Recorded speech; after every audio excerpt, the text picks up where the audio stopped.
Chapter 18. The Hunt. They emerged one by one from the forest edge, ranging a dozen meters apart. The first male into the clearing fell back immediately, allowing the other male to take the front, orienting himself around the tall, dark-haired man in a manner that clearly displayed who led the pack. The third was a woman. From this distance, all I could see of her was that her hair was a startling shade of red. They closed ranks before they continued cautiously toward Edward's family, exhibiting the natural respect of a troop of predators as it encounters a larger, unfamiliar group of its own kind. As they approached, I could see how different they were from the Cullens. Their walk was cat-like, a gait that seemed constantly on the edge of shifting into a crouch. They dressed in the ordinary gear of backpackers, jeans and casual button-down shirts and heavy, weatherproof fabrics. The clothes were frayed, though, with wear, and they were barefoot. Both men had cropped hair, but the woman's brilliant orange hair was filled with leaves and debris from the woods. Their sharp eyes carefully took in the more polished, urban stance of Carlyle, who, flanked by Emmett and Jasper, stepped guardedly forward to meet them. Without any seeming communication between them, they each straightened into a more casual, erect bearing. The man in front was easily the most beautiful, his skin olive-toned beneath the typical pallor, his hair a glossy black. He was of a medium build, hard-muscled, of course, but nothing next to Emmett's brawn. He smiled an easy smile, exposing a flash of gleaming white teeth. The woman was wilder, her eyes shifting restlessly between the men facing her and the loose grouping around me, her chaotic hair quivering in the slight breeze. Her posture was distinctly feline. The second male hovered unobtrusively behind them, slighter than the leader, his light brown hair and regular features both nondescript. His eyes, though completely still, somehow seemed the most vigilant. Their eyes were different, too. Not the gold or black I had come to expect, but a deep burgundy color that was disturbing and sinister. The dark-haired man, still smiling, stepped toward Carlo. "We thought we heard a game," he said in a relaxed voice with the slightest of French accents. "I'm Laurent. These are Victoria and James." He gestured to the vampires beside him. "I'm Carlyle. This is my family. Emmett and Jasper, Rosalie, Esme and Alice, Edward and Bella." He pointed us out in groups, deliberately not calling attention to individuals. I felt a shock when he said my name. "Do you have room for a few more players?" Laurent asked sociably. Carla matched Laurent's friendly tone. "Actually, we were just finishing up, but we'd certainly be interested another time. Are you planning to stay in the area for long?" "We're headed north, in fact, but we were curious to see who was in the neighborhood. We haven't run into any company in a long time." "No. This region is usually empty except for us, and the occasional visitor, like yourselves." The tense atmosphere had slowly subsided into a casual conversation. I guessed that Jasper was using his peculiar gift to control the situation. "What's your hunting range?" Laurent casually inquired. Carla ignored the assumption behind the inquiry. "The Olympic range here. Up and down the coast ranges on occasion. We keep a permanent residence nearby. There's another permanent settlement like ours up near Denali." Laurent rocked back on his heel slightly. "Permanent? How do you manage that?" There was honest curiosity in his voice. "Why don't you come back to our home with us and we can talk comfortably?" Carla invited. "It's a rather long story." James and Victoria exchanged a surprised look at the mention of the word home, but Laurent controlled his expression better. "That sounds very interesting. And welcome." His smile was genial. "We've been on the hunt all the way down from Ontario, and we haven't had the chance to clean up in a while." His eyes moved appreciatively over Carlyle's refined appearance. "Please don't take offense, but we'd appreciate it if you'd refrain from hunting in this immediate area. We have to stay inconspicuous. You understand?" Carlyle explained. "Of course. We certainly won't encroach on your territory. We just ate outside of Seattle anyway." He laughed. A shiver ran up my spine. "We'll show you the way if you'd like to run with us. Emmett and Alice, you can go with Edward and Bella to get the jeep," he casually added. 3 things seemed to happen simultaneously while Carla was speaking. My hair ruffled with the light breeze. Edward stiffened, and the second male, James, suddenly whipped his head around, scrutinizing me, his nostrils flaring. A swift rigidity fell on all of them as James lurched one step forward into a crouch.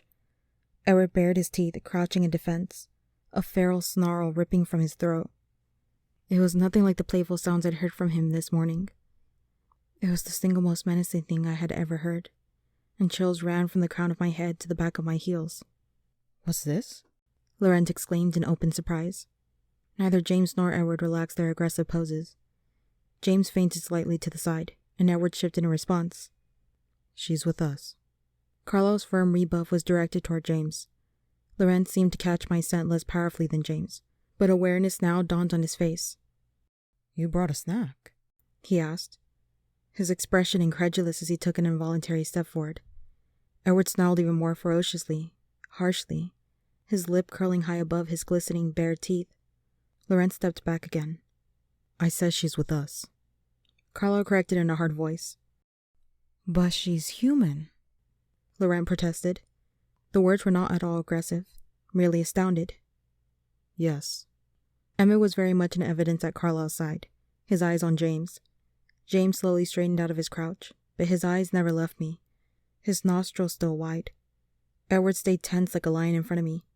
When Laurent spoke, his tone was soothing, trying to diffuse the sudden hostility. It appears we have a lot to learn about each other. Indeed. Carlisle's voice was still cool. But we'd like to accept your invitation. His eyes flicked toward me and back to Carlisle. And, of course, we will not harm the human girl. We won't hunt in your range, as I said. James glanced in disbelief and aggravation at Laurent, and exchanged another brief look with Victoria, whose eyes still flickered edgily from face to face. Carlisle measured Laurent's open expression for a moment before he spoke. We'll show you the way. Jasper, Rosalie, Esme, he called. They gathered together, blocking me from view as they converged. Alice was instantly at my side, and Emmett fell back slowly, his eyes locked on James as he backed toward us. Let's go, Bella. Edward's voice was low and bleak. This whole time I'd been rooted in place, terrified into absolute immobility. Edward had to grip my elbow and pull sharply to break my trance. Alice and Emmett were close behind us, hiding me. I stumbled alongside Edward, still stunned with fear. I couldn't hear if the main group had left yet. Edward's impatience was almost tangible as we moved at human speed to the forest edge. Once we were into the trees, Edward slung me over his back without breaking stride. I gripped as tightly as possible as he took off, the others close on his heels. I kept my head down, but my eyes, wide with fright, wouldn't close. They plunged through the now black forest like wraiths. The sense of exhilaration that usually seemed to possess Edward as he ran was completely absent, replaced by a fury that consumed him and drove him still faster. Even with me on his back, the others trailed behind. We reached the jeep in an impossibly short time, and Edward barely slowed as he flung me in the back seat. Strap her in, he ordered Emmett, who slid in beside me. Alice was already in the front seat, and Edward was starting the engine. It roared to life and we swerved backward, spinning around to face the winding road.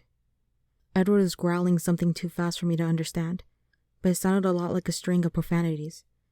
The jolting trip was much worse this time, and the darkness only made it more frightening. Emmett and Alice both glared out the side windows.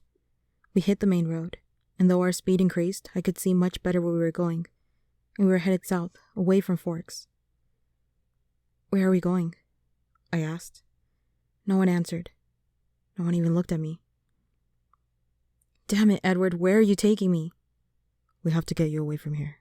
Far away. Now. He didn't look back, his eyes on the road. The speedometer read 105 miles an hour. "Turn around, you have to take me home," I shouted. I struggled with the stupid harness, tearing at the straps. Emmett, Edward said grimly, and Emmett secured my hands in his steely grasp. "No, Edward, no, you can't do this." I have to, Bella. Now please be quiet. "I won't. You have to take me back. Charlie will call the FBI. They'll be all over your family, Carlisle and Esme. They'll have to leave, to hide forever." Calm down, Bella. His voice was cold. We've been there before. "Not over me, you don't. You're not ruining everything over me." I struggled violently, with total futility. Alice spoke for the first time. "Edward, pull over." He flashed her a hard look and then sped up. Edward, let's just talk this through. You don't understand. He roared in frustration. I'd never heard his voice so loud. It was deafening in the confines of the Jeep. The speedometer reared 115. He's a tracker, Alice. Did you see that? He's a tracker. I felt Emmett stiffen next to me, and I wondered at his reaction to the word. It meant something more to the three of them than it did to me. I wanted to understand, but there was no opening for me to ask. Pull over, Edward. Alice's tone was reasonable, but there was a ring of authority in it I'd never heard before. The speedometer inched past 120. Do it, Edward. Listen to me, Alice. I saw his mind. Tracking is his passion, his obsession, and he wants her, Alice. Her, specifically. He begins the hunt tonight. He doesn't know where... He interrupted her. How long do you think it will take him to cross her scent in town? His plan was already set before the words were out of Loren's mouth. I gasped, knowing where my scent would lead. Charlie. You can't leave him there. You can't leave him. I thrashed against the harness. She's right, Alice said. The car slowed slightly. Let's just look at our options for a minute, Alice coaxed. The car slowed again, more noticeably, and then suddenly we screeched to a stop on the shoulder of the highway. I flew against the harness and then slammed back into the seat.